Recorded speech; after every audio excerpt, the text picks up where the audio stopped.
What are the 4 types of sentences? That will be our topic for today here on Inquiry.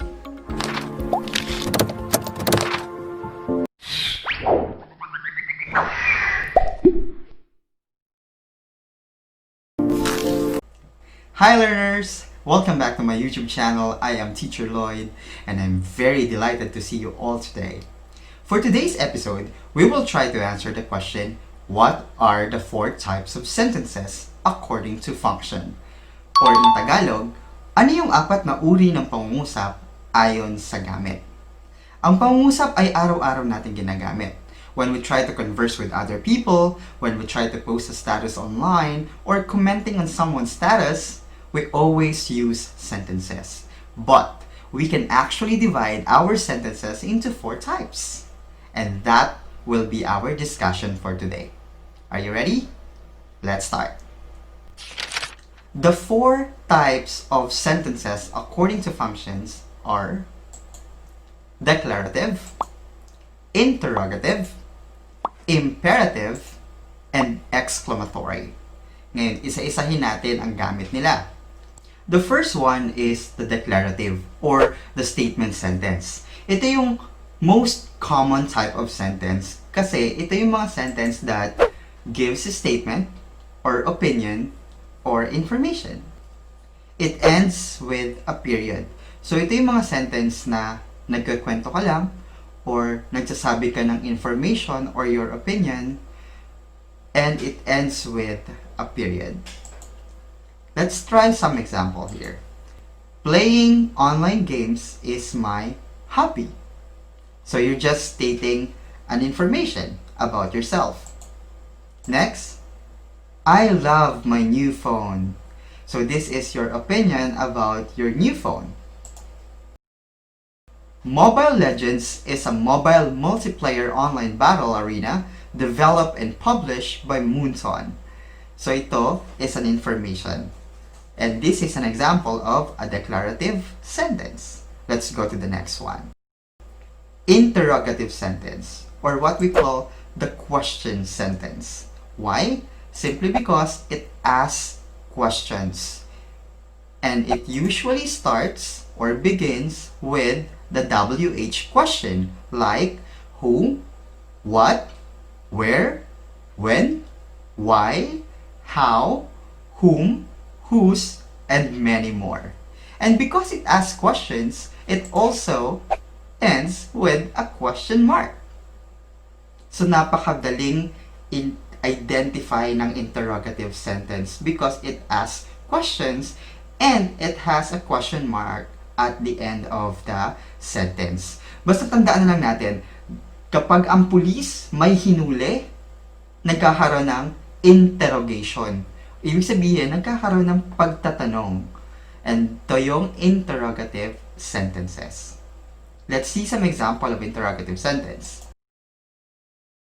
How much is the new Sony PlayStation? Or, what online game are you playing? Or, who is your favorite hero? So these are examples of interrogative sentence. Let's go to the next one. Imperative sentence. When you say imperative sentence, ito yung tinatawag natin ng mga command sentence because it gives command, request, or instruction. It ends with a period or exclamation point or mark. Depende sa kung paano mo gustong sabihin yung command. And sometimes there are no subject because the subject is understood that it is you. Ito yung mga sentences na hindi mo minsan makikita yung subject kasi implied na yung subject. Ano yung sabihin ng implied? No need to mention because understandable na it is you yung tinutukoy ng sentence. Okay, ito yung example. Look at me. Stop!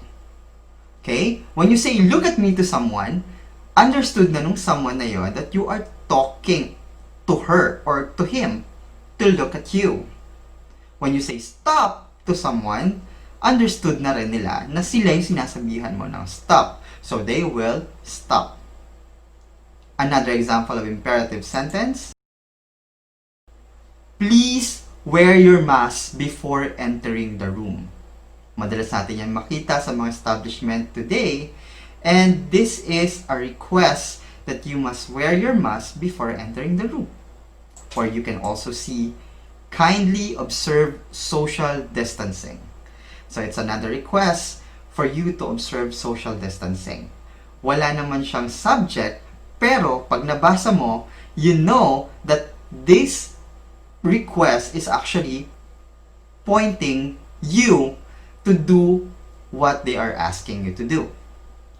Okay, the last type of sentence is exclamatory or the emotion sentence.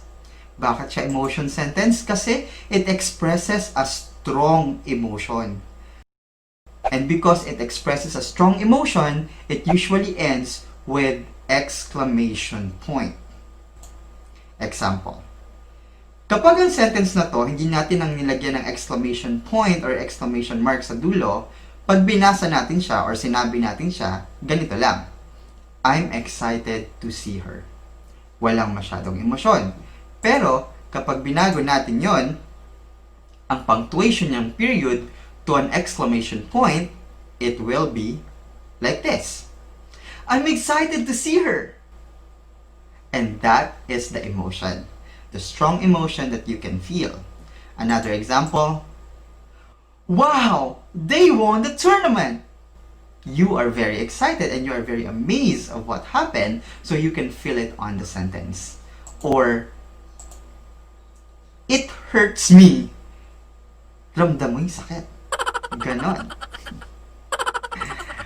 Okay, let's have a recap. Declarative sentence gives information or tells something. It ends with a period, and this is the most common sentence that we use in our everyday life. Next is interrogative sentence. It asks a question, and because of that, it ends with a question mark. So wala namang ibang types of sentence that ends with a question mark, but with the interrogative sentence. Next is the imperative sentence. It is a sentence that gives direction or command. It can end with a period or exclamation mark or point, depende sa kung paano mo siya gustong sabihin. And the last one is the exclamatory or the emotion sentence because it shows a strong emotion or feeling. It ends with exclamation point or mark.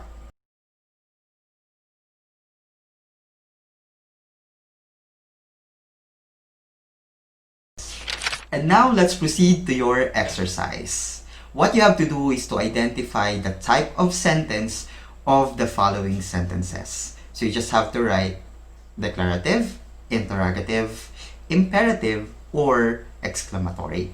You can start answering now. You can pause the video and then play it again later to check if your answers are correct.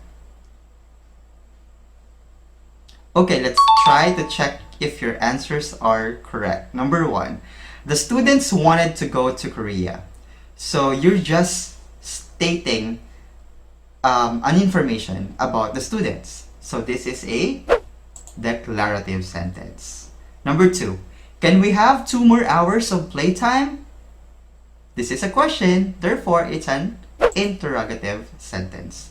Number 3, after 2 weeks of exams, project submission, and recitations, Bruno rewarded himself with a good massage and a delightful food. It is a declarative sentence. Number 4, refrain from talking with your seatmates once the test started. So this is an imperative sentence.